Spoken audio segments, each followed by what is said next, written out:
Now, it is very likely that you have a to-do list, whether it is on paper, in an app, in your brain, etc. I am sure you've got a list somewhere, real or metaphorical, of all of the things that you need to do. But do you have a to-don't list? A list of things you should not be doing. That is what today's episode is going to be all about. What the heck is a to-don't list and why you should have one?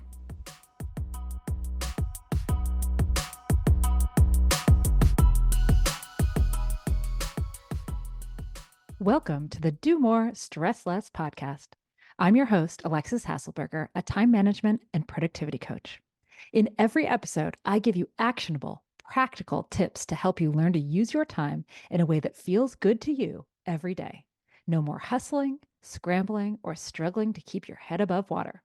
So let's dive in, and soon enough, you'll be doing more and stressing less.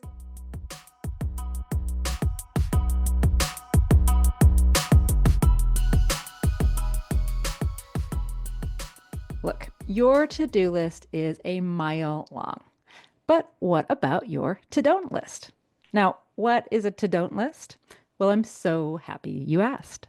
It's a list, real or metaphorical, of the stuff you're deciding not to do.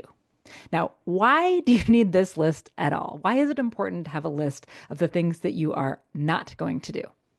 Well, for a number of reasons.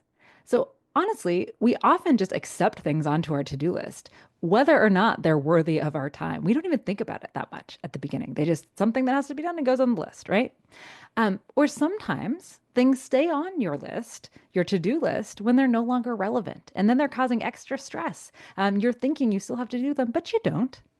Sometimes there are things that just are not going to move the needle enough to be worthy of your precious time, right? You can't do everything. And sometimes there are things on your to-do list that are just not worth your time, but they're still there hanging out, making you feel bad, right? Sometimes we have things on our to-do lists that really should be on someone else's to-do list, right? Someone else should be doing this thing, not us. Those things should not be on our to-do list. They should be on our to-don't list so that we can delegate them to someone else. And sometimes the things that we want to put on our to-don't list are all of those pesky shoulds, those societal pressures from other people, from our own brains, all of the things that we think we should be doing and that actually prevent us from doing the things that we want to do, right? So I know you don't want to hear this, but you're never going to finish your to-do list. You and me and everyone else in the entire world, you're never going to finish your to-do list. And there's absolutely no shame in this. Like, this is just the reality of life. There will always be more stuff to do than there is time to do. More stuff that you want to do than you can do.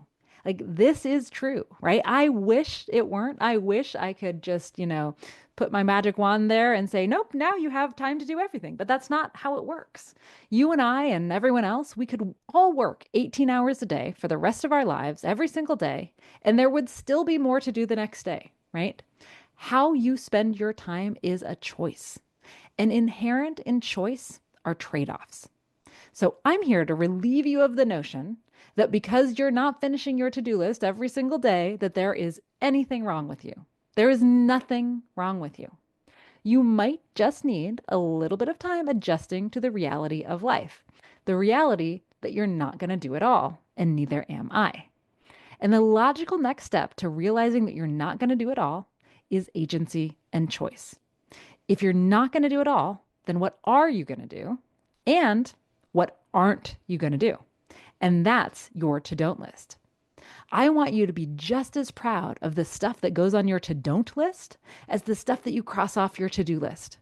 Both lists reflect choice. They reflect agency. They reflect autonomy to live your own life according to your own goals and values. And for that, you should be very, very proud. So leaving this episode today, I want you to ask yourself, what is one thing that you're going to put on your to-don't list today?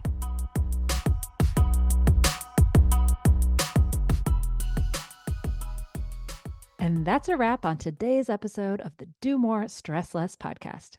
If you found today's episode helpful, please share it with somebody who could use a little less stress in their life. And make sure you subscribe so you never miss an episode. And if you're excited to take action or you need a little extra support, check out the free resources available on my website or schedule a free consultation call with me. You can do both of these at alexishasselberger.com. See you next time.